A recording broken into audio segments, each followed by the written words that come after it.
businesses, but now we need to make them even better. For development to really accelerate, we need to get more countries involved in trading more products. I've introduced a bill with the support of Chairman Rangel and Congressman Levin that will go far in modernizing our preference programs for America business and the poor of the world. Now, while there are details to work out, there is broad agreement that our trade programs need to be stable, they need to be simplified, and they need to be more effective, and they need to help more people. I think we agree that the stability of our programs is essential to them being effective. No one who has ever run a business would want to invest in a climate that is so unstable that goes year by year, you're never sure, can you plan on it next year? That simply is very difficult for business to deal with, and our programs therefore need to be long-term. Second, our programs are too complicated and too hard to use. Simplifying our programs and doing more to help our partners meet the important standards we set are keys to their success. An interesting fact sort of clarifies it in your mind. Cambodia pays as much tariff on $1.5 billion worth of exports to the United States as does Great Britain on $50 billion. Now, if you're trying to help Cambodia, you ought to think about those kinds of numbers. We need to address the capacity building. We all know that the wisdom of trade, not aid, is obvious.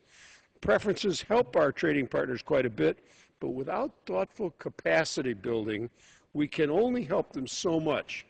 We need to pull these efforts together to help poor countries grow and to give American businesses more customers. Finally, we need to find a way to strengthen the programs we have while at the same time helping more people. Trade is not a zero-sum game. We can strengthen our current programs while also helping other desperately poor countries who right now get no benefits. We can help different countries like Lesotho, the Philippines, and Cambodia at the same time. I think that this is a good start, and the House ought to pass this bill, and next year we'll deal with a larger bill.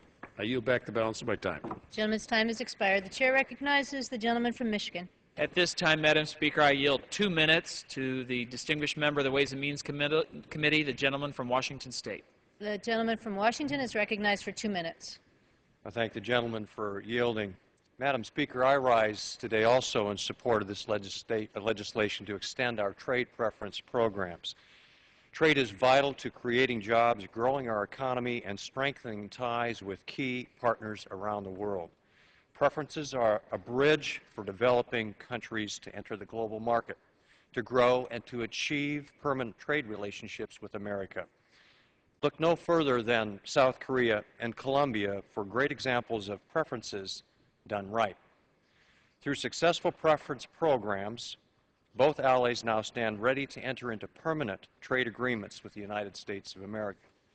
The failure to pass pending free trade agreements like those with Korea and Colombia is costing America thousands of jobs and billions of dollars. President Obama did recently speak about how growing exports creates jobs. And I hope that Congress will soon prepare these agreements for consideration, because not only do these agreements create jobs, but business relationships and partnerships and friendships. It creates opportunities for cultural exchanges and the opportunities to help our friends across the globe educate each other and educate us. It also even affects our national security and our environment. While I'm disappointed that we could not extend these preference programs beyond just 1 year, they are too important to our partner countries to let them expire. So I urge all of my colleagues to support this extension of our preference programs, and I yield back. The gentleman's time has expired. The chair recognizes the gentleman from Michigan. It's now my privilege to yield 3 minutes to the very distinguished colleague and member of the Ways and Means Committee from Oregon, Mr. Blumenauer. The gentleman from Oregon is recognized for 3 minutes.